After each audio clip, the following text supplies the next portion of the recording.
Dans KD6, il y a différents types de temporisateurs. Nous allons commencer avec un premier. Si je clique sur mon premier réseau de ma programmation ladder et je viens en haut dans le menu et je choisis Insérer l'appel de module. Je clique ici et je viens dans mon choix standard et dans Timer. On va commencer avec un T-on.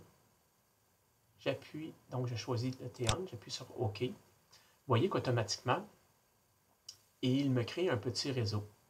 Je vais le nommer T-on0, donc j'accepte le nom par défaut. Ensuite, je viens sur le contact qui va venir alimenter mon temporisateur. Je clique sur les trois petits points et je vais choisir mon bouton poussoir. C'est dans la patte PT qu'on va rentrer le temps du temporisateur. Et il y a une façon standardisée pour spécifier le temps. On commence par T, ensuite C dièse. Le temps, par exemple, nous on va mettre 5 secondes, donc c'est important de mettre le S pour spécifier l'unité. Présentement, le temps réel du temporisateur, on n'a pas besoin. On va effacer les trois points d'interrogation.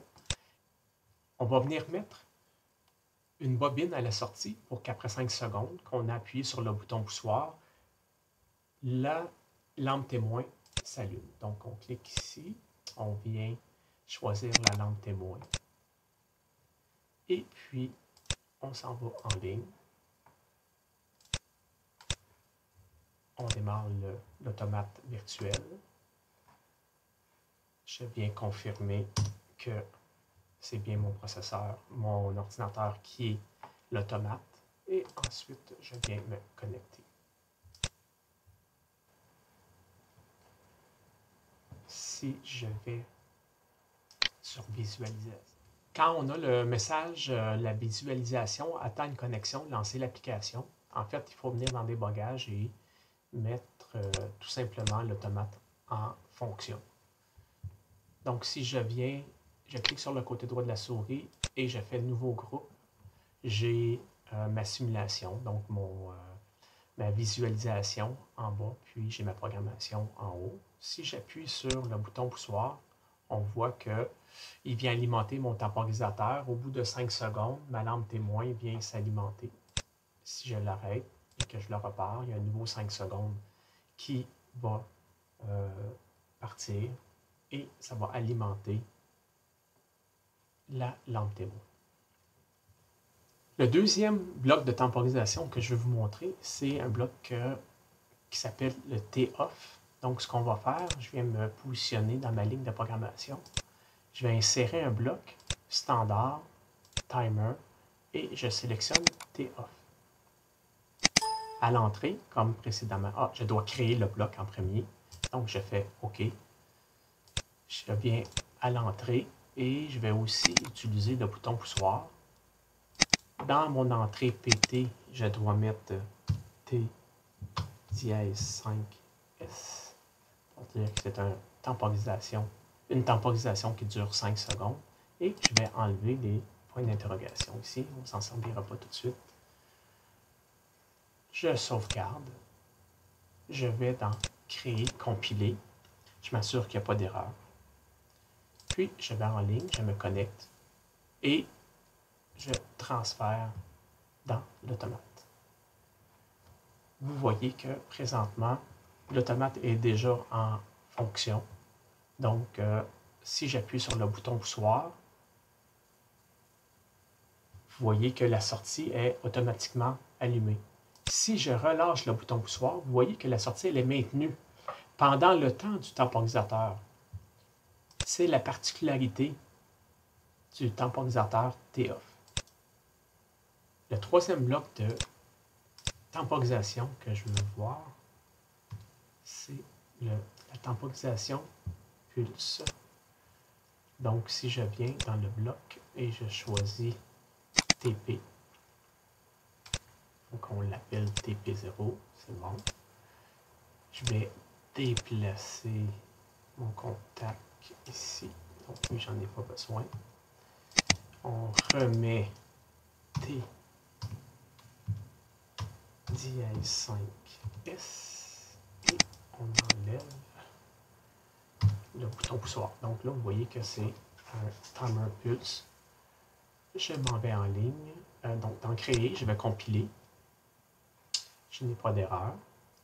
Je m'en vais en ligne. Je transfère dans l'automate. Et je mets, donc vous voyez que par défaut, l'automate est déjà en run. Donc j'appuie sur le bouton poussoir. Et vous voyez que mon entrée est activée pendant 5 secondes. Donc on envoie un pulse de 5 secondes. Donc vous voyez, même si je relâche mon entrée, le pulse continue pendant 5 secondes, il n'y a rien qui va l'arrêter. Donc, c'est la particularité du timer pulsé. Le prochain bloc que je vais vous montrer, c'est le bloc compteur. On s'en sert beaucoup en automatisation quand on veut compter des cycles. Donc, dans ma section ladder, je vais ajouter un réseau. Et puis, je vais venir dans les blocs ici et on va venir choisir le bloc counter. On voit qu'on a 3 types de compteurs. Celui qu'on va utiliser en premier, c'est le counter up, donc le compteur qui me permet d'incrémenter. J'ai un counter down qui me permet de compter vers le bas. Puis j'ai aussi un compteur qui fait les deux, le CTUD, donc qui permet d'incrémenter et de compter vers le bas. Donc on va commencer par le plus simple, qui est le compteur qui compte, qui incrémente. On lui donne un nom. Automatiquement, il met un nom par défaut. Ici, on va mettre le bouton poussoir, donc je vais venir le choisir dans les 3 petits points. Et vous voyez que j'ai créé un deuxième bouton poussoir pour remettre le compteur à 0 si on a besoin de le remettre à 0. Donc, la partie CU sert à compter, donc à toutes les fois que je vais avoir un pulse, donc un front montant, un passage de 0 vers 1 du bouton poussoir, le compteur va incrémenter. Ici, on va venir mettre le bouton 2. Puis, dans la patte PV, on vient mettre la valeur à laquelle on veut que la sortie Q soit activée. Donc ici, je vais venir y mettre une bobine et j'ai créé une variable qui s'appelle compteur terminé. Ne pas utiliser d'accent, ça peut causer des problèmes. Donc les 3 points d'interrogation à CV, on va venir les enlever parce qu'on ne va pas les utiliser tout de suite. Donc on vient dans Créer, on fait Compiler. Donc on voit qu'il n'y a pas d'erreur. On clique sur En ligne, on se connecte à l'automate virtuel. On va mettre nos 2 boutons poussoirs à 0. Et là, vous allez voir qu'à toutes les fois que je vais appuyer sur le premier bouton poussoir, j'ai ma valeur ici de mon compteur qui va s'incrémenter de 1. Une fois que je vais être rendu à 10, ma sortie Q va s'activer. Et avec le deuxième bouton poussoir, ça va me servir à remettre le compteur à 0.